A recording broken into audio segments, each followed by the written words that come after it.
Thank you so much, everybody. Thank you for coming in person and to those listening online. Now, since this is a book, I thought what I would simply do is read to you from the book, but I'm not going to read to you for the entire time. I'm going to read you two separate excerpts from the book, each of which will be no more than about 15 minutes.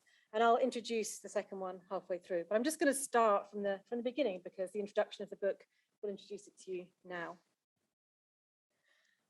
I used to be very talkative when I was a little kid, and now I'm just shy. I'm antisocial. Nadia, a 14-year-old American girl, sits on a sofa in her home. She's articulate and calm as she explains to a CNN reporter that she has been bullied about her appearance since she was in first grade. Watching her on screen, it's difficult to see what's wrong with her. Nadia looks like a perfectly normal, attractive teenage girl. Then she explains. When Nadia was 7 years old, the girl told her that she had the largest ears the girl had ever seen. I was speechless, Nadia said. I didn't think about it until she said that. Nadia slightly tilts her head. Now we can see the problem. Well, we can see her ears. And we've been told what the problem is. It's her ears. Her ears are too big. And people aren't afraid to tell her so. Your body is never good enough. Sometimes you know this because you're told so. You need to lose weight, says your mother, your doctor, a public health campaign. Is your body beach ready? A billboard demands. The question is rhetorical. The only answer it will accept is no. Sometimes you know this by osmosis. Streamed selfies seep into your subconscious. Appearance anxiety hangs in the air. Everyone is judging, critiquing, shaming. It doesn't seem to matter if the target is another body or your own. The process is the same. Every body is wrong. No body feels right. Sometimes you receive a compliment. I like your hair. Have you lost weight? Nice ass. It's good to be appreciated, but are these compliments all they seem to be? Why do they leave you feeling worse? Why don't they dispel the feeling that something about you has to change? Distress about our bodies has reached epidemic levels, exacerbated by social media and selfie culture. Our bodies are always under surveillance, must always be camera ready. Only now the camera always lies. No image is left unfiltered. No photo is left unshopped. The ultimate act of courage is to post with no makeup. Sometimes we change the image. Sometimes we change the body itself. Body modifications, once thought extreme, are now mainstream. Cosmetic surgery reaches many more people and sculpts almost every body part. Members of the British Association of Aesthetic Plastic Surgeons, known as BAPS, they genuinely are known as BAPS, performed 28,347 surgical procedures in 2018, including what they call the sharp rise in liposuction for both women and men. According to BAPS, that rise was driven by the popularity of TV shows such as Love Island and the fashion for women's athleisure clothing. Body modifications, once thought countercultural, are now simply cultural. Last week, my mom got an actual tattoo, tweeted Jo Moore in 2019. I'm still in shock. Important deets. 1, she's been drunk twice ever. 2, she thinks crap is quite a bad swear word. 3, she got the tattoo on a Women's Institute coach trip to Chester. 4, it's of a ball of wool and knitting needles. You can actually see it. It's a real thing. That tweet has been like 32,000 times. Even body modifications once thought outlandish no longer cause the bat of a westernized eyelid. They seem unremarkable, even inevitable. There is a brisk market in injecting botulinum toxin, an actual poison, into the face. Or you could have a so-called vampire facial, which also involves injecting things into your face. This time it's platelets extracted from your own blood. Surgeries that were relatively unheard of relatively recently are now familiar. Labiaplasty, buttock enlargements. In the late 20th century, you wanted small buttocks and no one would mention your labia. In the early 21st century, you want large buttocks and small labia and everybody's talking.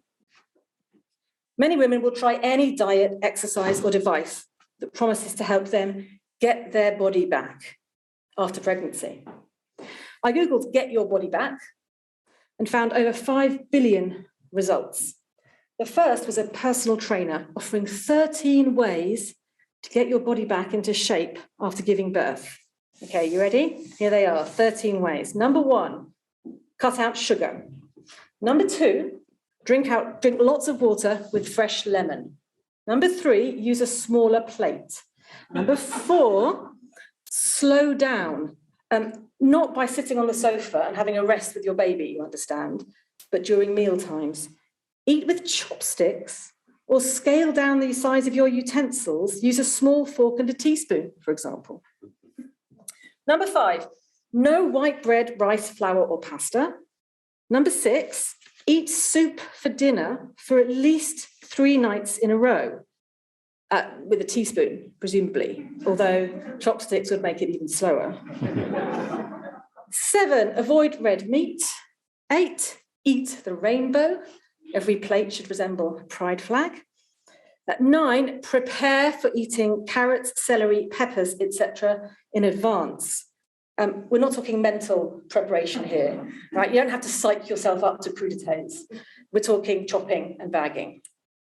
10, so this is going on, there's 13 of them. 10, eat a cup of Cheerios or Chex if you need a snack. It's surprising, this one, it's something to do with gluten. 11, do not sit and eat while watching TV. 12, get off your butt, get moving and challenge yourself to break a serious sweat at least 5 days a week for an hour. Okay, and then the final one, and here the irony is almost overpowering. 13, breathe, relax and let go. It's not just personal trainers offering advice either. The third result for Get Your Body Back was the mainstream medical advice website, WebMD.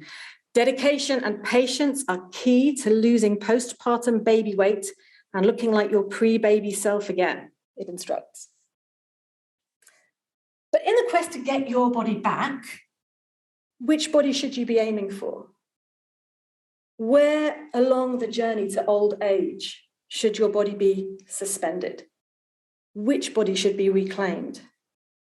The very idea of getting your body back suggests that there was one moment when you had the body that was really authentically, naturally yours.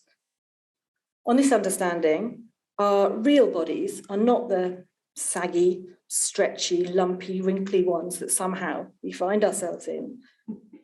When women try to get their bodies back, they're usually aiming for the post-pubescent, pre-pregnancy body, a body that exists for perhaps 10 or 20 years of the average woman's 83 years of life. Somehow that minority body becomes not just the ideal body, but the authentic body, the one that most accurately characterizes who you really are inside. In this narrative, the body must constantly be modified to remain true to itself. But why on earth should that particular body, the one that has done so much less than you have, be the real you? This book reclaims the value of the unmodified body. We must insist our bodies are good enough just as they are. My argument throughout is that the unmodified body is a political concept. By this, I mean that the unmodified body is not only something that exists in the world as a real material object, it is also an idea that is constructed by political processes, relations of choice and power, structures of hierarchy and equality, norms of behavior and understanding. What the body is and what modification means are matters of political significance. This is not to say there is no such thing as biology, or that the body has no reality of its own. The body is a real thing, one that opens possibilities and imposes constraints. We do things through our bodies, and we do things to our bodies. We live in them and with them. Fundamentally, we are them. Asserting the significance of our bodies is central to my argument. But the body is also the site of political meaning. It's the surface on which we're expected to inscribe our identities. Its appearance gives or denies access to various positions of privilege, membership of social groups, indicators of esteem. What we look like, who we are, and how we should be treated are closely related. And the dominant message of many contemporary cultures, especially westernized capitalist cultures, is your body is not good enough. It needs to be changed so that it truly represents who you are and so that it meets standards of who you should be. Against the pressure to modify, I defend the unmodified body as a political principle. It is politically significant to resist pressures to change our bodies. Each of us has to operate within the norms and demands of our society. In the face of constant social pressure, we must repeatedly choose whether to comply or resist. If no one modified their bodies, then the norm of modification would collapse. Body modification is a social practice, one that exists as the result of many individual acts of compliance. Individual acts of resistance matter. Refusing to modify our bodies can be an act of rebellion, an assertion of autonomy. But this is not a self-help book. Individual acts of resistance are not enough to overcome overwhelming social norms bolstered by commercial interests and entrenched inequalities. The costs of resistance are distributed unequally, and not everyone is able to bear them. Body modification can be a coping strategy, a way of dealing with the fact that your body does not meet the standards set for it. Sometimes people modify their bodies, whether through dieting, makeup, or surgery, so they don't have to think about them anymore. Modification can be a route to enhancement, but it can also be a route to invisibility. We cannot always expect individuals to challenge or change the structures that oppress them. What we ultimately need is collective action to disrupt the social norms and structures that denigrate our bodies. There are many sorts of collective action: grassroots activism, consciousness raising, public campaigns, commercial initiatives, legal measures. I discuss some of these measures throughout the book. But the first step for a collective action is to understand the problem, to look at things differently. And this book is part of that process. The most obvious objection to my argument will be that body modification is a matter of individual choice. In one sense, I agree. What we do with our bodies should generally be up to us. But I strongly resist the idea that what we do to our bodies is characteristically the result of our choices, or rather, I'll show how the choices we make about our bodies are inevitably shaped by our social context and the norms we find there. Our choices must react to the social structures we navigate. These are structures of social power, they are political. My argument ultimately is not that individuals have a duty to resist modification, or that we do anything morally wrong if we decide to modify our bodies. My argument is much more modest, yet still radical. It is that the unmodified body, understood in the political sense that I lay out throughout the book, should be presumed to have value. The unmodified body is not an ultimate goal. It is not a mark of perfection. It is not a standard to be measured against, not a purity to be preserved, not a badge to be earned. Whether you are permitted to remain unmodified, and the stakes of doing so, depends on where your body stands in various hierarchies: your sex and gender, your class and profession, your race and skin colour, your age and weight, your difference and disability.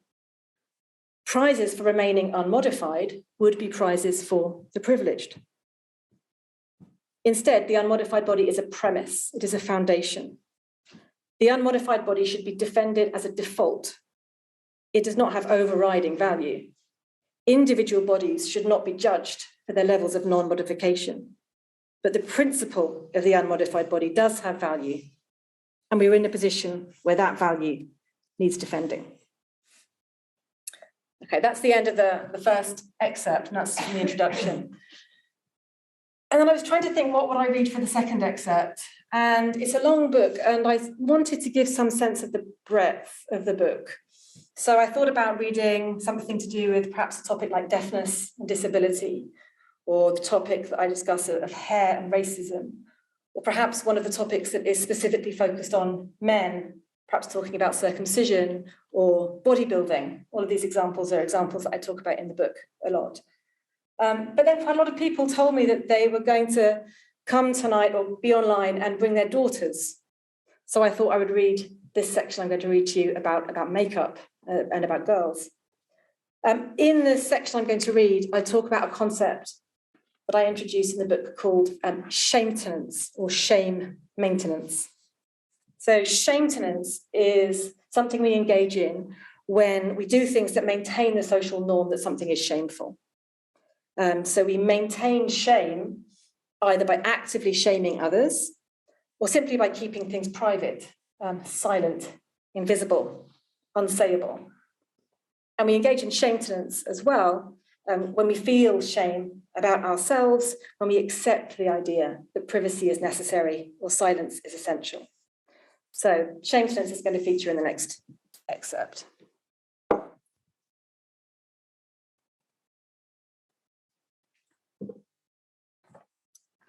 Okay, the next excerpt is called Natural Makeup. When I was about 12 years old, a school friend said I had beautiful eyes. You should outline them in black, she said. Encouraged by the compliment, the next morning, I attempted to follow her advice. I didn't own any black eyeliner, so I tried to create the recommended effect by layering blue and brown eyeliner on top of each other. On the school bus, my friend smiled and gave me the thumbs up. I had succeeded. The pleasure was short-lived. Over the course of the day, the liners separated and smudged, leaving me with multicolored panda eyes. A boy with whom I was usually friendly passed me a note on which he had written a humorous poem mocking my makeup skills. I can still remember the poem, and I'm not going to tell you what it said. I was not a figure of beauty, I was a figure of fun. Wearing makeup is risky, and putting it on is difficult. Nowadays, help is at hand in the form of makeup tutorial videos. These have started appearing on my Facebook feed. I watch them, and then more appear. It's a vicious circle. There are two basic kinds. The first shows how to do the very heavy artificial look that is currently fashionable. I recently watched one called This Fabulous Makeup Look, featuring CC Clarke.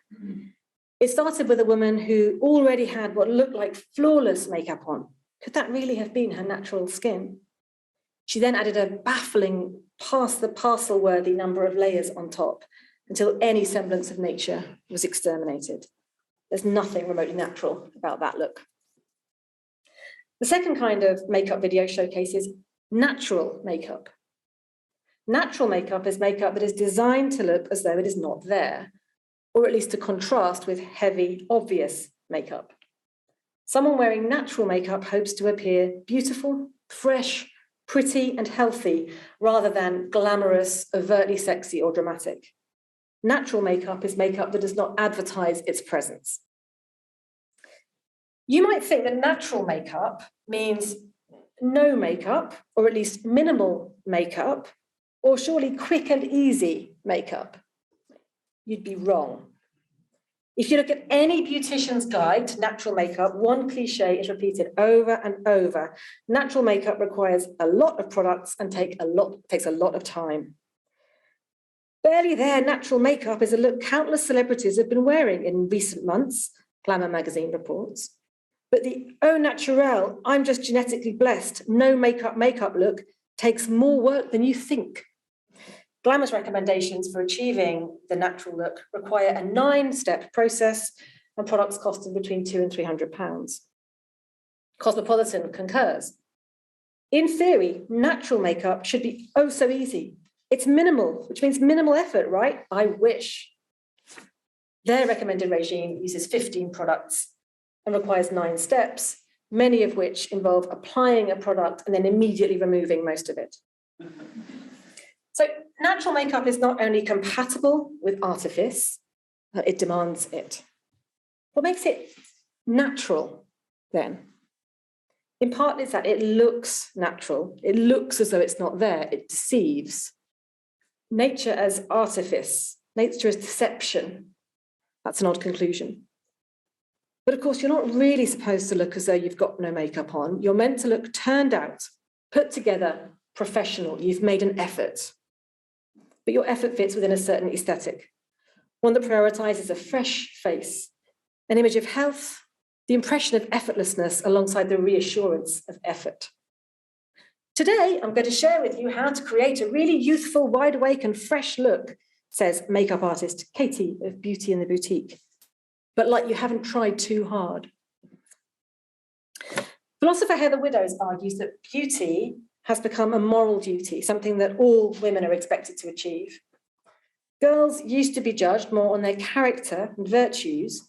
Now they are mostly judged by themselves and others on their looks. Research consistently finds an epidemic of appearance-related anxiety.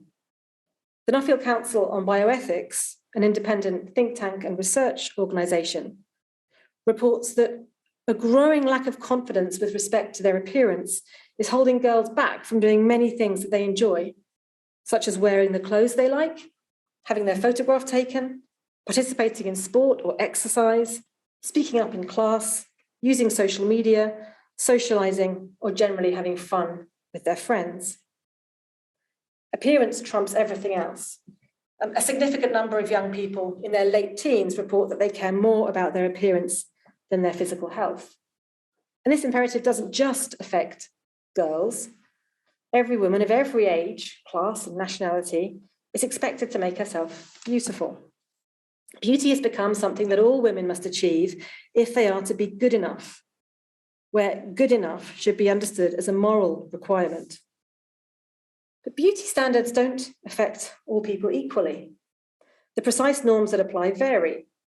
Makeup norms differ according to class and age in particular. Those with bodies closer to dominant ideals need to do less to be acceptable. But for most people, especially women, a quick wash and brush is no longer enough. One of Heather Widdows' key insights is this: when beauty is an ethical ideal, we are all vulnerable. Not one of us is good enough without work. Nobody can comply with beauty norms without considerable effort, makeup, diets, surgical and other procedures. So all of us are found wanting, all are failing in some way, are letting ourselves go. This vulnerability is a serious public health issue on a global scale. And it's part of what makes the idea of valuing the unmodified body so appealing. Most days, I still don't wear makeup. Occasionally, though, I do apply it. Sometimes I regret it instantly. My skills are not necessarily up to the job, and I end up wiping it all off. Other times, knowing my limitations and working within them, I achieve a passable effect. On these days, looking in the mirror immediately afterwards produces, I experience a thrill akin to the school bus thumbs up. I've done it! I look great! I should wear makeup all the time. But still, the pleasure tends to be short-lived. Later in the day, I catch sight of my reflection again. In the habit of touching my face freely, I have rubbed my eyes and smeared mascara underneath them. Not in the habit of reapplying. My lips are now devoid of lipstick, except around the edges and in the creases. I look worse than if I'd left my face bare as usual. What these experiences bring home is the significance of discipline and surveillance, two key concepts in social theorist Michel Foucault's analysis of power, memorably extended by Sandra Bartke, but I'm going to skip the discussion of Bartke here for reasons of time. Beauty requires multiple unconscious disciplines. If you're going to wear makeup, you need to look in the mirror repeatedly throughout the day just to check things have not gone awry. You need to carry supplies with you to perform touch-ups. You need to become adept at speedy application. And significant beauty discipline is also required in all the things that must not be done. If you're wearing eye makeup, you must not rub your eyes. If you're wearing freshly applied lipstick, you must be careful when eating and drinking so as not to leave a print on a glass or a smear on a napkin. If you're wearing foundation, you must not pull your top over your head without special care. Using makeup frequently requires a great deal of skill, time, and money, but it also requires many acts of restraint. To the seasoned makeup wearer, these may become unnoticeable. To the occasional user, they are unfamiliar and thus startling. Using makeup infrequently is hard work because the necessary acts of restraint have not been absorbed into the subconscious by the process of discipline. The occasional makeup wearer, like me, right, thus frequently fails and must confront her ineptitude. The maintenance and restraint that makeup requires is also supposed to be invisible. Wearing makeup requires a lot of shame-tenance. Natural makeup doesn't create an overt aesthetic. It's not openly decorative. It's used because the face without it is not quite good enough. It's at least a little bit shameful. This may be why putting makeup on or touching it up is supposed to be done in private. In 2018, the BBC News website asked readers to write in with their tales of bad etiquette on public transport. Women putting on makeup featured highly, particularly for men. This is a quote from the BBC now. Michael, 59, said he was so offended by the sight, he had moved carriages. I think once or twice I just stared at the person thinking that they would eventually notice and feel embarrassed. That never happened, he said. It's something for someone's private space, their bedroom or bathroom. So to find myself sitting on a train and then suddenly inside someone's bathroom is very unwelcome. For 60-year-old Gerard, a woman applying makeup in public is as bad-mannered as a man combing his hair in public. Although, sorry, this is aside, he actually seems to think it's pretty specifically wrong, actually. I'll show you why. Why can they not get up 10 minutes earlier and do their makeup at home, he asked. There seems to be something so totally in your face about females who insist on their dubious rights in this matter. So on one level, a woman who wants to wear makeup so much that she would rather apply it on the train than not wear it at all, or spend the train journey reading, could be interpreted as submitting to shame-tenance, because she's admitting to the idea that her bare face is shameful and must be concealed, even if she lacks the time to apply it in private.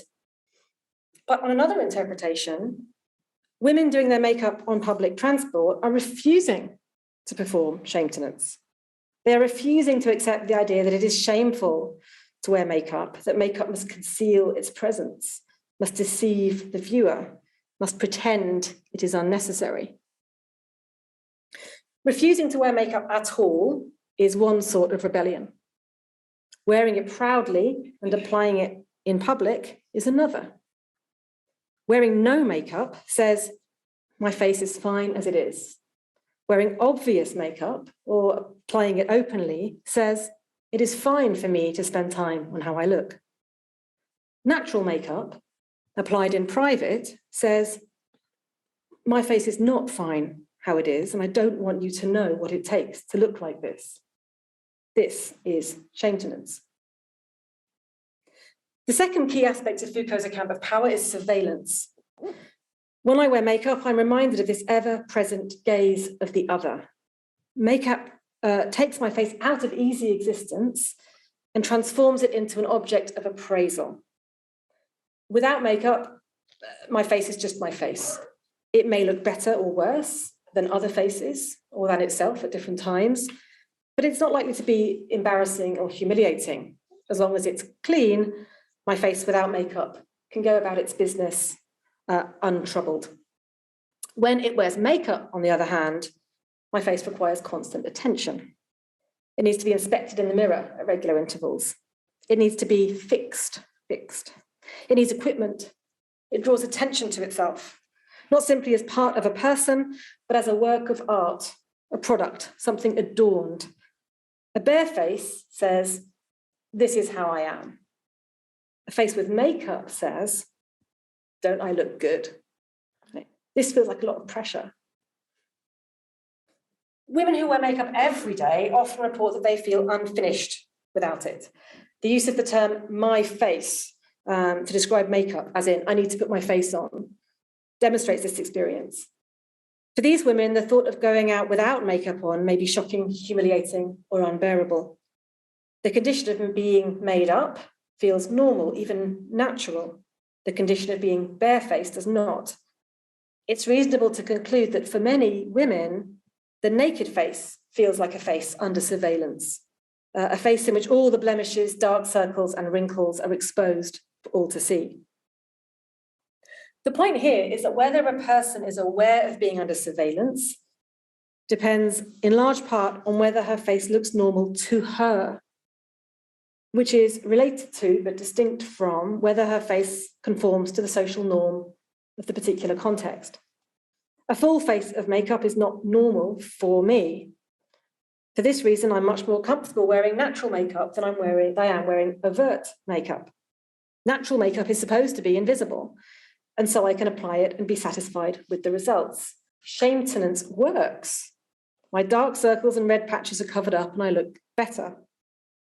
Heavier makeup, which I occasionally wear for a party or dinner, or lipstick for a book launch, is clearly noticeable.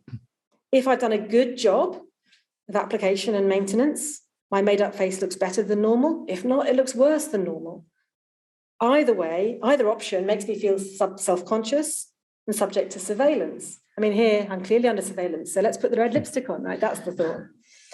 For other people in other contexts, the opposite is true. Okay, what this anecdote is meant to show is that significant aspects of beauty practices are comfort and visibility. Comfort relates to discipline. Discipline makes some actions and inactions seem comfortable and others effortful.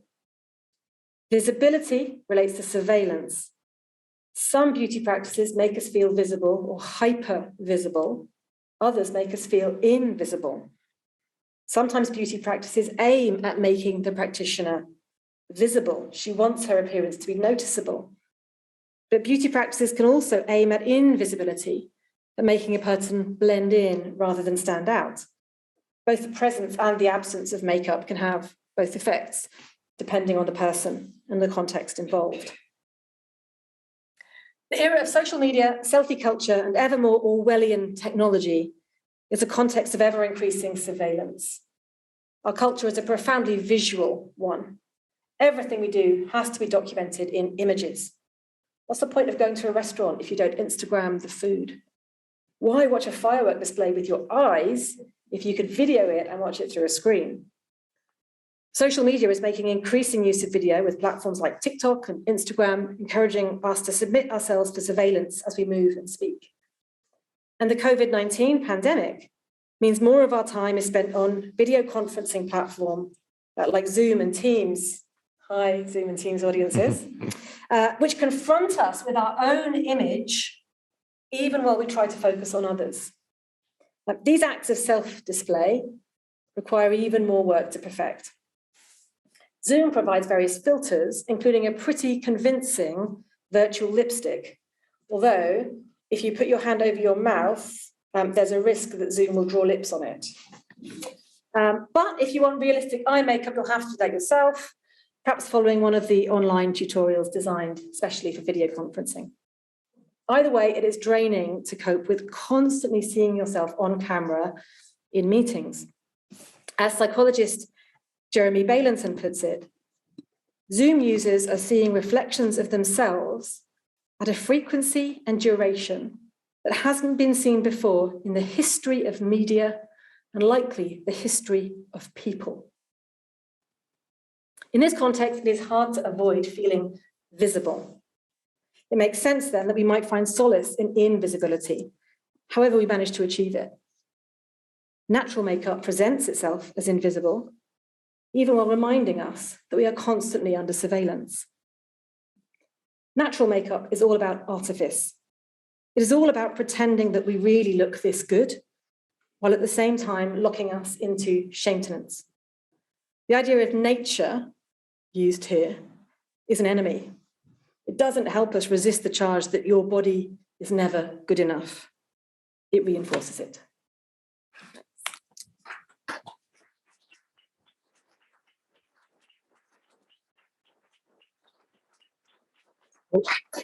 Thank you very much, Claire, for those wonderful extracts. As you say, there's a whole lot more in the book. So you will, I'm afraid, have to buy it afterwards if you want to get the rest. But before that, we do have the opportunity for questions, as I say, both from people in the room, or if you're using the Q&A online, please just type them in, I'll try and read them out. You can, by the way, ask anonymously if that matters to you. If not, I would assume you're okay with your name. So who would like to start us off? Over here, right at the front, yeah. And if you could just wait for the microphone to come. Thank you. Should I say my name or should I be anonymous? Entirely up to you. Okay, my name's Sarah Colvin. Hi, Claire. Hi. I haven't read your book yet, but I will. But I was almost sure you were going to say something tonight, and I'm sure you said something in the book about trans bodies and the modification. Could you say a bit about how your book addresses that? Absolutely, yeah. No, I do talk about trans bodies and modification for gender identity in a number of places in the book. I talk about it in the chapter where I talk about what sorts of procedures parents should be able to authorise on children who are too young to consent. So not talking about children who are able to consent. And in that chapter, modification for gender identity is one of 9 hard cases that I discuss. But I also talk about modification for gender dysphoria and trans identity for adults in another part of the book. And in that part of the book, I engage with trans voices. I spent a lot of time reading a lot of the writings of trans theorists and philosophers, but also trans activists and people writing memoir. And what I find in that set of diverse voices are 2 quite different ways of thinking about modification for gender identity from within the trans literature. So for some trans people, modification for gender identity is understood as a necessary or appropriate solution to feelings of gender dysphoria, right? Sometimes known as the feeling of being born in the wrong body. And in the book, I analyse the different ways in which that idea of being born in the wrong body has fallen in and out of favour within trans communities, and the way in which that connects to treatment for gender identity as a medicalised process. So there's a set of writings about that. Other trans people do not think of modification for identity in that way. They think of it rather as a form of sort of creativity and personal choice, something that should be much more thought of like cosmetic surgery in terms of not being a medicalised question, just something a person might choose to do. And so there are theorists like Jack Halberstam who talks about it very much in that way. It's a form of creative self-expression. And it's not my aim in the book to offer any kind of judgment on which of these ways of thinking about it is right. It's likely different for different people. No reason to think there should be one unique answer. But what I do think is that these 2 different understandings of modification for gender identity really place those procedures in very different contexts and have different implications for whether they should be provided at by the National Health Service, for example, or not. So clearly, if modification for gender identity is a treatment for a condition of dysphoria, that keeps it very much within a medicalised setting and suggests that the NHS should provide it, but that it should be clearly evidence-based and gate-kept by doctors. If, on the other hand, it is a personal choice, a creative expression, much like cosmetic surgery, that suggests no medical gatekeeping, but also that it perhaps shouldn't be provided by the NHS. So I just sort of point out and analyse those 2 different ways of thinking about it and show in the book that each of those ways of thinking about modification for gender identity has clear connections with many other practices of modification that we pursue outside of that context. That was quite a long answer, but I could say more. Yeah. Yes, yeah, please. And the first question that came in online was almost exactly the same question. So, sorry, just to finish off the question then. So the reason I ask is because the modification of trans bodies seems to me to be a radical matter, and therefore it sort of slightly falls outside of your otherwise really persuasive, and I'm truly persuaded by a definition of body modification as completely acceptable, but not politically radical. And that's where I just wanted to kind of understand more about how you fit your discussion of the modification of a trans body, which is not bowing to social pressure in the same way, into that argumentative framework. I won't ask any more. Thank you so much. So I think one theme of the book, excuse me, and it's a long book, and one theme of the book is that it is a constant task of both showing commonalities and showing contrasts. So in many ways, parts of the book, I am trying to show how lots of seemingly very disparate practices are actually more alike than we might think. And in other parts of the book, or in the same parts of the book, but in other pages and paragraphs, I'm trying to show how there are actually quite serious inconsistencies with how we understand practices. And so when you say modification for gender is radical, it's not a conformity to dominant norms. I think some instances and understandings of modifications for gender are about conforming to norms and fitting in, and others are about standing out and rejecting. I think that's true, like I try to suggest with makeup as well, even with makeup, right? We can see makeup as either a tool for making yourself stand out or a tool for blending in, either a tool for asserting individuality or a tool for suppressing it. I think the same is true with modification for gender, as in there is no one answer as to whether it's a radical act or an act of conformity. Tattoos is another example. So I gave the example of tattoos in the beginning. Originally, tattoos were thought of as profoundly kind of countercultural and resistance to the norm. Some contexts now they can be, but they also become much more mainstream. So it's hard to give a kind of account of the nuance in this answer when I haven't been talking about the material from the book, but I think that's what I want to say. I'm trying to pull out commonalities and also contradictions in the way we think about so many of these practices. Thank you. Do just let me know if there's a question right at the top and then one at the back. Hello, my name is Ben. Thank you very much for the talk. I was curious about what you were saying about makeup, and one thing that I was thinking about is if you want to kind of establish the unmodified body as something that is acceptable as is, but you, like in the intro, you were also careful to say that it's not a normative good thing. Like people can still put on makeup without it necessarily being something that bows to social pressures.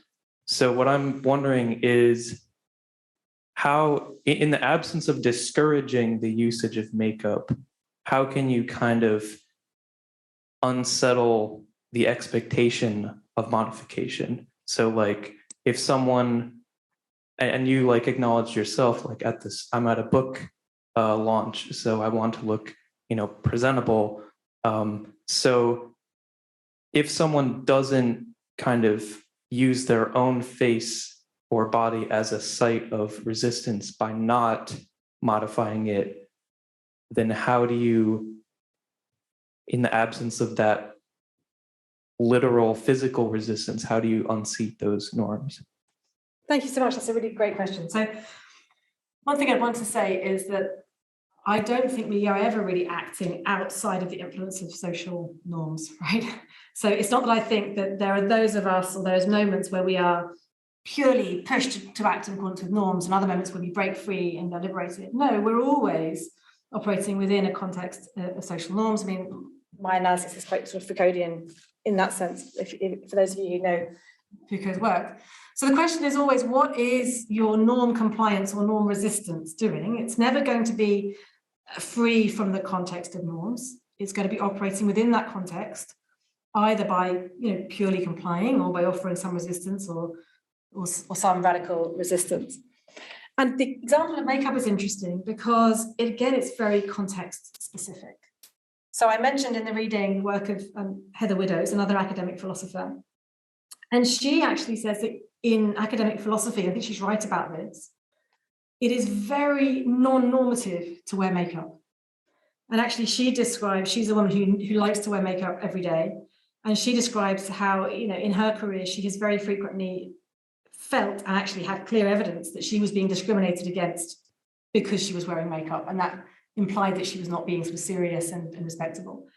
And so in that context, actually wearing the makeup is a resistance, because the concept that I'm trying to urge resistance against is the idea that your body is never good enough.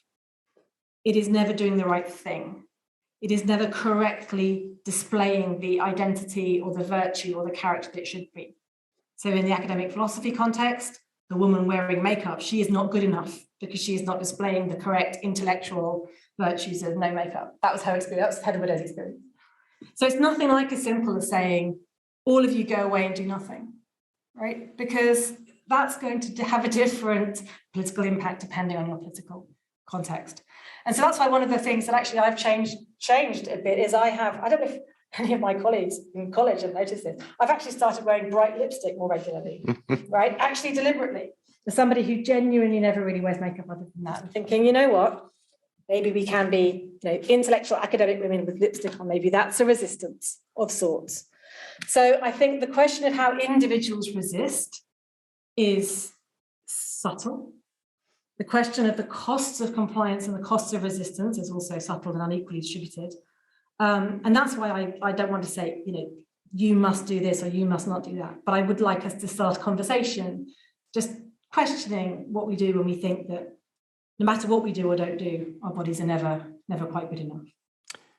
There was a question at the back, and then I'm going to take a couple online, and then I've seen another couple of questions around. So, hello. I was just wondering if you could say a little bit about the role of parents with respect to their children, because I find myself often thinking when I see a parent critiquing their own body, their own appearance in front of their children, I think, oh my God, I wonder what effect this is having, say, on a daughter if her own mother is, So do you think parents have a duty to almost like suppress their own self-criticism in front of their children? Or is maybe pointing out the fact that they're insecure as well maybe helpful because it starts the conversation? Yeah, what do you think?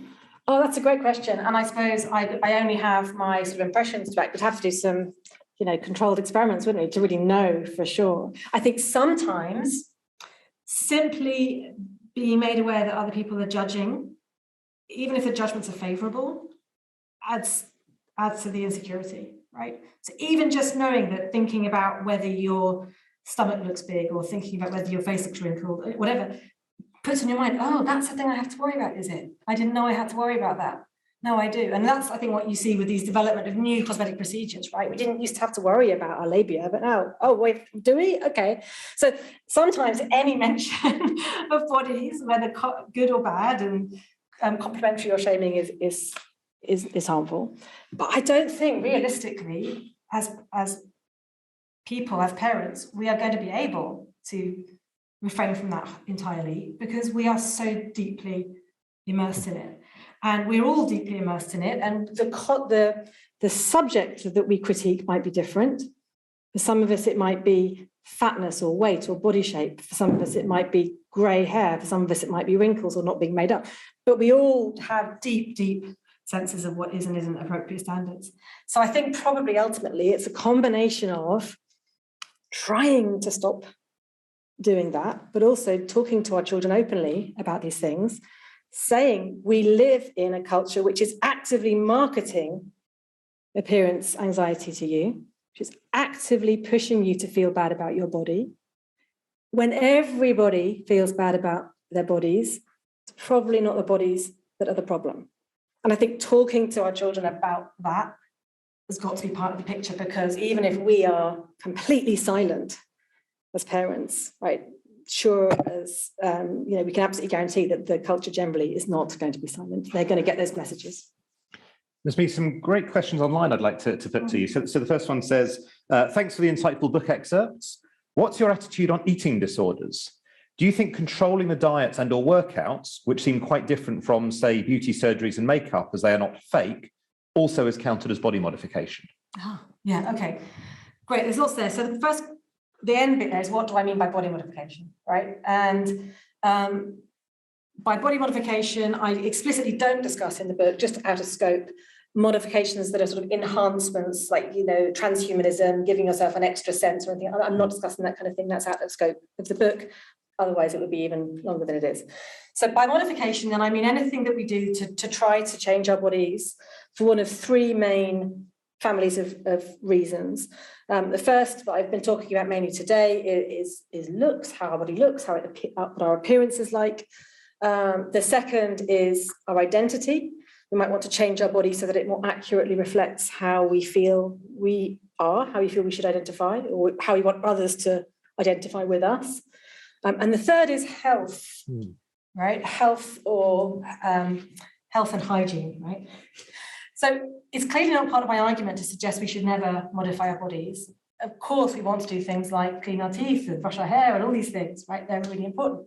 But I do, in the book, discuss in detail the fact that even the ideas of health that we subject our bodies to are not normatively neutral. They are, again, deeply cultural, deeply political, and what counts as a health improvement or a health condition changes through time and place and tends to relate fundamentally to the values of that particular time and place. So one of the examples that I discuss in the book, which makes that point really well, is male circumcision, routine circumcision. So rather than religious motivated circumcision, but routine secular circumcision is something that in the USA, for example, is regarded as a health measure, a modification for health. In the UK, it's not regarded as anything to do with health. So there's just a really simple example of how what we think of as modifications for health vary with culture and with values. So yeah, there's lots of that in the book. So if we can just bring the microphone over to the front corner, but just while we're on this issue of health and while that comes through, because you talk about obesity at some point, so there's clearly a lot of issues there. I mean, some of the measures are not very good, and fad diets, certainly are problematic.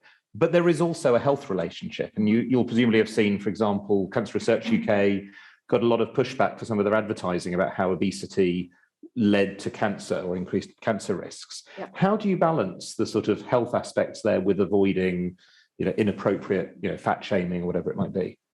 Well, if you're actually thinking about public health measures, right, one really important thing is to make sure that any of our public health measures are actually evidence-based. So very often things that might seem to be beneficial from a public health point of view actually are not. And quite a bit of the evidence from the various public health anti-obesity campaigns that have had is that they don't tend to work at the population level. They don't tend to, in fact, even meet their own requirements of, for example, reducing BMI. Forget whether you think BMI is good or not, they don't even achieve that goal. And one thing that we seem to know is that making people feel ashamed about their bodies does not make them healthier. Right? That doesn't make you healthier if someone tells you constantly that your body is wrong. And certainly with respect to fat shaming is so fundamentally ubiquitous. Right? There is nobody in, again, contemporary westernized culture that does not think that being fat is wrong in some way, who has not received that message. So Sophie Hagen, fat activist and comedian, says something really sort of simple but powerful, I think. She says, most of us have been taught to hate fatness from a very young age. Right? I think that's true. So we know that. What we don't need is more public health measures telling us to feel yet more ashamed of our fat. What we need is actually public health measures that tackle the social causes of obesity and ill health, which is to do with food provision, to do with the cost of food, to do with how far you have to travel to get healthy food, and all these kind of cultural, social things that are actually things we can change with social measures. Over in the front. Hello. I just wondered if you could say a bit more about this idea of sort of natural and nature, because it strikes me that there's something going on here which is kind of something to do with hypocrisy, right? Because we like people as a culture. As a culture, we like people to look good, but we're skeptical and we're a bit negative about vanity. Right? So we don't like the idea that someone works very hard to look a particular way. We like to think that it kind of is somehow just sort of accidental or naturally occurring. I had a friend who used to like men who were kind of muscular and lean, but she didn't used to like the idea that they would go to the gym and do this, because she somehow wanted it kind of, that was sort of vain. She just wanted it to kind of happen. And the way you described Gerard on the train, he sounds like the kind of guy who likes women to make an effort, right? But he doesn't like to see the effort being made in front of him, right? So there's a sort of a sense in which what you've said already is like, it takes a lot of work to look natural. But I wonder if there's something which is, we could go two ways. We could say, well, we could acknowledge that it takes a lot of hard work to look a particular way and let people do that. Or do we actually just go the other way, if you see what I mean? I'm not sure if I made the kind of question particularly clear, but I just wonder if you could say something about this idea that, I think we like people to look a particular way, but sometimes we don't like the idea that there's a lot of effort that goes into looking that way. Sure. Yeah, I mean, that's that idea that you shouldn't put effort into your body is the idea you find in the early history of development of bodybuilding, which I have chapter 1 is all about bodybuilding. And in the early years of the bodybuilding, competitive bodybuilding, which is around 1940s, 1950s, there was very much an idea that a man should have a perfect physique as a kind of side effect from other things. So he would have this perfect, beautiful physique because he would have done other either useful work, or he would have maybe been doing athletics or something, but he wouldn't have deliberately tried to make his body look a certain way, because that would be unmanly. And that shifted over the course of the development of the sport. The idea of making an effort, I think, is very, very interesting, because I mentioned earlier Heather Widow's a philosopher who said, actually, in philosophy, it's thought of to be really bad to wear makeup. And one of the things I've really been challenging myself with when I've been writing this book is, am I just simply reflecting a sort of academic's bias, right? That I think it's really good to make an effort on your mind, spending time learning things, even if it's completely pointless, right? You know, learning a language for a country that you will never go to, you know, learning some new skill that you will never put into practice, but you have. And, you know, we tend to think that learning things, improving our mind, is a virtuous effort. Whereas, again, as an academic, am I just prejudiced against the idea that we put effort into our bodies, right? It seems like I might just have a prejudice that spending an hour learning, you know, I don't know, Swedish or something, as I did recently to go to Sweden, is more virtuous than spending an hour learning how to do makeup. So I've really been challenging myself with that question. And I think the conclusion I've come to is, look, the problem isn't having a goal. The problem isn't putting effort in. The problem isn't that there's something unvirtuous about working on yourself. The problem is the shame that accompanies that, the pressure to do that we all feel, and the feeling that if we don't work on our bodies in a certain kind of way, we ourselves are not good enough. So I don't think I've ever had a sleepless night worrying that my Swedish is not good enough and that shows that I'm an unworthy person. But I have had times worrying that I haven't adequately got my body back after pregnancy, and that maybe that shows that I haven't properly done all the things that I'm supposed to do. I've never tried to eat soup with chopsticks, but it's a different feeling. And I think that's the problem I'm arguing against, right? It's not that the unmodified body is a real thing we must have, it's that we must resist the pressure to think that our bodies are always inadequate. There's a question at the back. It was sort of back middle, I think. Yeah. Yeah, Connell. What part of the book that I was really struck with were the sections on menstruation, perimenopausal symptoms, the way women are pressured into certain kinds of ways of giving birth. And well, just on the menstruation, your point was that women, not just in our culture, but sort of globally, there's a huge shame around it, and you have to hide it and not talk about it and not show any of the products that you need to. And ironically, when you stop or are starting to stop menstruating, you also have to hide all of that, all of those symptoms. And I wondered if you thought that there was a certain misogyny in our culture that, or was it just hiding of bodily functions more generally? There's definitely misogyny going on here. Yeah, let's just say that. We could end it there, couldn't we? But no, this is an interesting question. So over here is a superb student of mine, Ronja Greep, who is working on precisely the question of menstrual shame. And one of the really fascinating questions here is, what explains or characterizes the fact that actually we do think of menstruation as being shameful in a way that other bodily functions, analogous bodily functions, are not. So one example I have in the book is of a friend who told me a story about being in a meeting at a workplace that wasn't her own workplace, and she got up and looked and saw that she had left a menstrual stain on the chair, right? She had leaked onto the chair. And I said, "What did you do? What did you do?"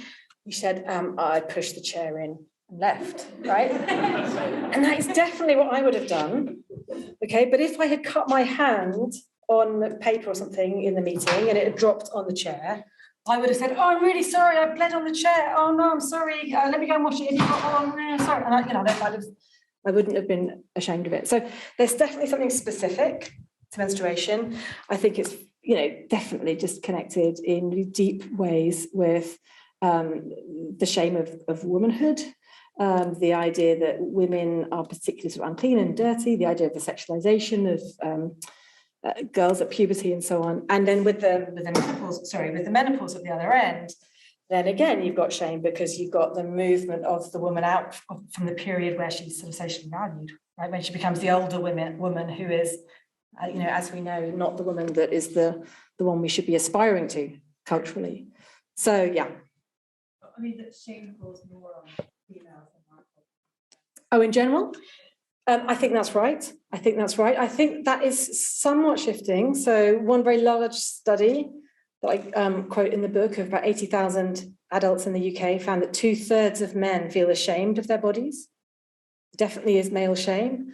What I don't think there's perhaps so much of is the kind of the shame of the menstruation is very specific because it's the constant repeated, entirely predictable process that happens to virtually every woman and girl for decades of her life, and it's so profoundly secret and shameful. I don't think there's an analogous experience like that for men. For men, I think they're more likely to start to feel some of the shame about not being the right shape or something like that. Yeah. There's a question up here. Yes, thank you very much. I was wondering if I could pick up some stuff again on the public health and obesity points, because there's kind of a very analytic philosophy objection here that has popped into my head of, something like there can't really be a sort of proper ideal of the unmodified body because our bodies are all being modified anyway. And, this is sort of a political process, and the distinction between the natural and the artificial is itself not natural. And I'm sure you being a philosopher, you have some response to that. But I guess that's sort of a very a priori version of that thought. And a sort of more weighty version of that thought, at least in my own head, is I think that there's a certain sense in which all our bodies are kind of being already been concretely modified by the food that is available in our ecosystem around us. We're all being pushed towards, much more, a much more unhealthy diet, and that produces very unhealthy changes in our bodies. And that's sort of a modification imposed from without already. And while I agree with the point you made earlier about ensuring that any public health response we have is sort of, actually commensurate with the evidence and not just based on shame. Nonetheless, it does seem to me like there is at least some sort of public health imperative in getting some kind of change happening to people's bodies. And I'm wondering, is there a way to make that more compatible than sort of, I'm trying to put it, with the ideal of the unmodified body? Great. Okay. So much there. So definitely, I just want to make a few brief comments. So on the concept of nature and the complexity of that, I mean, the entire first part of the book, which is I think 4 chapters, is exactly about what is nature and what does that mean. And I chart the ways that nature has been both a friend and enemy to feminist and progressive thinking. And sometimes we need to push nature away, sometimes we need to bring it in, but it's always, what nature is always related to culture, right? To value. It's never an abstract thing. Apart from anything else, if nature is contrasted with culture, then what nature is depends on what culture is, right? So even at that really simple idea, nature is always really going to be value laden. But as you say, that doesn't in any sense mean that there isn't such a thing as a natural body understood in a simple sense of a body that's healthy or less healthy, that is subject to more or less nurturing or conducive to flourishing experiences like food. So just I guess what I'd want to say here is I'd want to return to the idea that the unmodified body is a political principle of a body that is allowed to be good enough just as it is, which isn't the same thing as a body that nothing is done to. Because all of us modify our bodies all the time, right? The fact that you're sitting here for this hour rather than going for a run will mean that your body is slightly different. If you have a drink of wine in a minute, then again, that will change your body slightly and so on. We cannot avoid modifying our bodies in the literal sense. Everything we do modifies them. The question is, why are we modifying them? And how does that modification contribute to our health and flourishing? And that might be physical health or mental health. So I think with the question of obesity and public health, there are ways of bringing about public health measures that help the problem, and there are ways that contribute towards problems of poor mental health, eating disorders, anxiety, and that don't necessarily bring a physical benefit as well. So it's going to be about an evidence base. there. That slightly relates to one of the questions that came in online. Where does maintenance end and modification begin? If I exercise to say my current shape, is this an unmodified or a modified body? And what about repair, such as laser eye surgery? Great, yeah. Excuse me. So maintenance is an interesting concept that I do talk about in the book. And here I sort of started out my thinking actually by thinking, oh, there'll be a clear difference here. There'll be maintenance and there'll be modification, and cleaning my teeth is just maintenance. That's not modification, but I don't know, having like teeth whitening, that, something like that.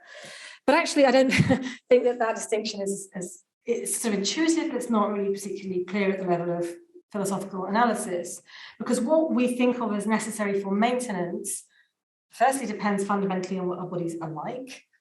Right, so I give examples in the book of what everyday maintenance looks like for somebody with cystic fibrosis is very different than what everyday maintenance looks like for somebody without that condition. What everyday maintenance looks like, I have the example of hair, and I compare straight hair and Afro-textured hair, and the kinds of things that are required for maintenance is very different kinds of contexts. There's a difference of that kind, but there's also a difference in over time and place about what we think is necessary for maintenance. So, for example, body hair removal, is that a necessary maintenance, or is that a chosen modification? Well, that again depends on when you're asking the question, the age of the person that you're asking the question to, the sex or gender you're asking the person to. And in some times and places, for some ages and genders, then removing most of your body hair is a necessary act of maintenance. For others, it's an act of modification. So I think that distinction doesn't end up being very analytically useful in the end, although it does feel intuitive to start with. We're beginning to the end, but there are a number of questions. I will try to bring everybody in if we can. I can see, I think, 4 at the moment. There was one right at the top. I actually had a question, Claire. I'm quite interested because we've seen the rise of digital avatar influencers. They have some of the largest followings on things like Instagram and TikTok now, and they occupy the spaces of what we used to think of as real life, right? We have these completely constructed algorithmic people. And what we also know from the data that's coming in is that they seem more real than real people. We think they're really attractive, and many people can't actually identify who they are. We don't see them as a robot anymore. They're there amongst that. And that influences what we think of as modified or unmodified. And one of the things that I wanted you to comment on is how you think that sits alongside some of your things about real people here, considering so much saturation, especially amongst young people, to these, and I'm difficult in saying these, unreal bodies that are being constructed that don't augment, that are, quote, Black Lives Matter leaders and things like that. I mean, one has 3 million followers and is a leading advocate and avatar for natural hair, darker skin, blemishes even on the avatar. What do you think about that? And how do you think that both reflects your theory on people and not? Thank you so much. So what that makes me think of is the question almost of whether it makes a difference to our experience of these images if we know that they're real or not real. Of course, it makes a difference in many ways, but whether it makes a difference in the way that is really relevant to my argument. And as I say, I deliberately in the book didn't go to consider sort of robots and artificial people, but one part of the book that I do discuss that I think has really relevance to your question is the question of how we relate to images that are photoshopped and filtered and that we know are therefore not real people, right? They might have originated as a real person, but we know that the image is not the real person. And a psychologist that I cite in the book, Amy Slater from UE down in Bath, she had an idea that it might be a really good way of overcoming appearance anxiety to have a kind of like a kite mark or whatever on images that would show whether or not they've been photoshopped. And that, you could require this of advertisers or something, or Facebook could require it or whatever. And so she tested it as an empirical psychologist, and she found that it didn't actually help at all. Because if the images you see are still of a certain kind of perfection, a certain norm, a certain ideal, it doesn't ultimately make a difference whether you think that they're real or not. If you see that the image is beautiful and held up as an ideal, but photoshopped, you just think, yeah, well, it's still the ideal. That's what we're all trying to get at. If you see that image and it's got the kite mark saying this hasn't been photoshopped, it's almost worse, right? Because your body doesn't look like that, but this person's does. So I think that question of how we relate to sort of fake or modified or doctored or unreal or technical images is perhaps, perhaps we relate to them in some important ways in the same way as if they were humans. And what really matters is, what is the constant visual diet? What are we seeing? And is it of a narrow range of bodies, or is it of a diverse range of bodies? And it's that diversity that seems to make much more of a difference than whether it's a real picture or a cartoon or a robot or whatever it might be. We are beginning to near the end, so we'll ask if people could have shortish questions or even actually actively short ones. And I've seen 2 questions there. There was one up here and one at the back. That may be where I'm going to have to stop, and there'll be a chance to chat afterwards. But we may not even get through that many. Shall I give a short answer as well? I'll try. That was wonderful answers that, Hi, I'm Michael. The question is there an exploration of racial bodily modifications with racial undertones? Especially, I come from a cultural experience where whiteness is considered a marker of beauty, where there are people who are obsessed with using whitening products and even using glutathione, even using its quote-unquote public health impact to modify their skin tone to appear beautiful. Does the book tackle that aspect? Yeah, thank you. I don't talk specifically about skin lightening creams, although I have done some work on that in the past. I do talk very specifically about racist aesthetics, broadly speaking, and with a particular example of hair. And one of the theorists whose work I use in this respect, but who writes a lot about skin lightening, is Shirley Tate, who's a really wonderful sociologist of beauty, and she has a book called Black Beauty, which I would suggest that you check out. But yeah, I have some discussion, but not a specific example of that precise case. Hi, thank you for your experts. I have one question about the first one. It's more personal, that on one hand, you can be supremely critical about something about yourself and you're constantly, surveilling yourself. But on the other hand, I want to think of it as judgment, where if you are criticizing yourself, you also can be hypercritical of other people. So if you are obese and another obese person walks in, you immediately look at them. And I was wondering, how you relate to a system that you both hate, but are upholding in oppressing other people, even though you know it's terrible. So it's more like this sort of nasty loop. Mm-hmm. And does that have anything to do with what you said about the visual diet and the visual culture that we're a part of?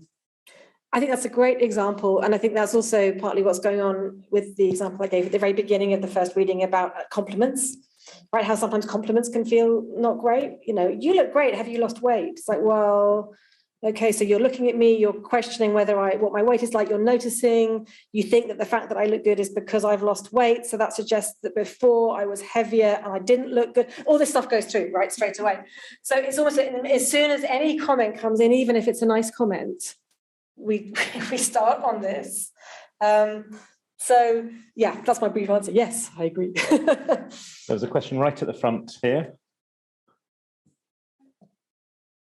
I would like to hear your thoughts about looking good employability, because as we are retiring later and later, and there is many industries are very ageist, so people have to modify themselves, which is minimum, dyeing your hair, mm-hmm. or men having procedures, and even men having like the bags lifted, just so you look young and you still sort of compete in the workplace. Yeah, I think this is a really great example of shame turns, right? The idea of aging. So when I think I got my first grey hairs when I was in my 30s, and I thought, I'm going grey really early.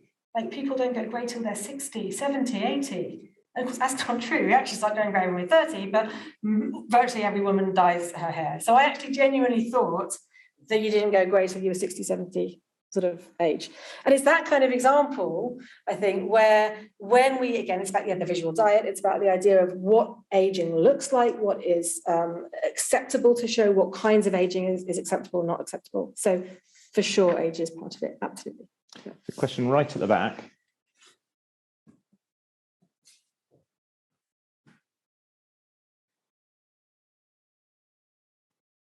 Thank you. Thank you very much, Claire, for this work. Two little questions. One, you think there is a room in your account for fashion because even when it's not body modification, it usually tells us how we must look at the end. And the second one, if there is a possibility to place this body modification fever, to say it in a way, in some time in human history, in society, when this begins, if you have any idea about it. Thank you. Thank you so much. So I'm not a historian. I wouldn't want to give a sense of a kind of clear historical, theological narrative. In the book, I talk about some particular trends and histories, but I'm aware you're sitting next to my esteemed historian colleagues, so I definitely don't want to step out of my wheelhouse.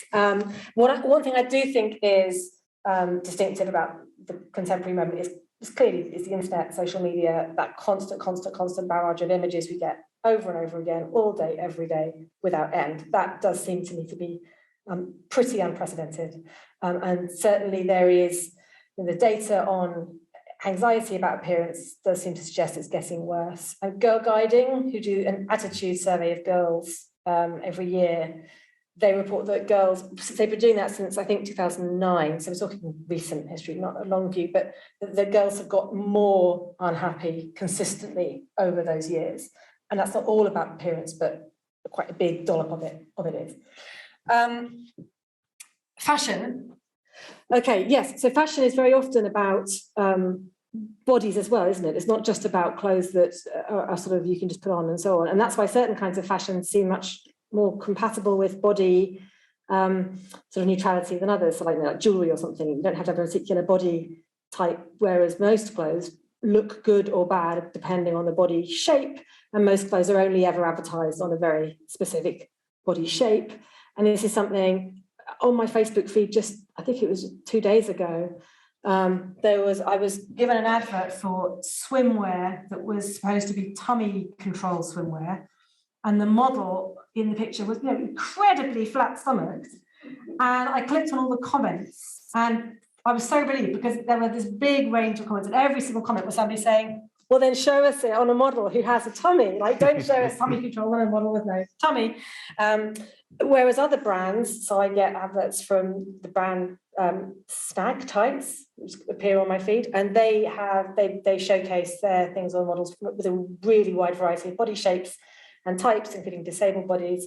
And it makes such a difference to the sense of what is possible, actually. Right. And so I think what fashions are, how fashions are advertised, can absolutely feed into these features. Yeah. Claire, thank you so much. I mean, the fact that we've not been able to take all of the questions here or online says how much interest there is. But it's been absolutely brilliant, really thought-provoking, and the book is definitely worth buying. So thank you so much for joining us. Thank you so much.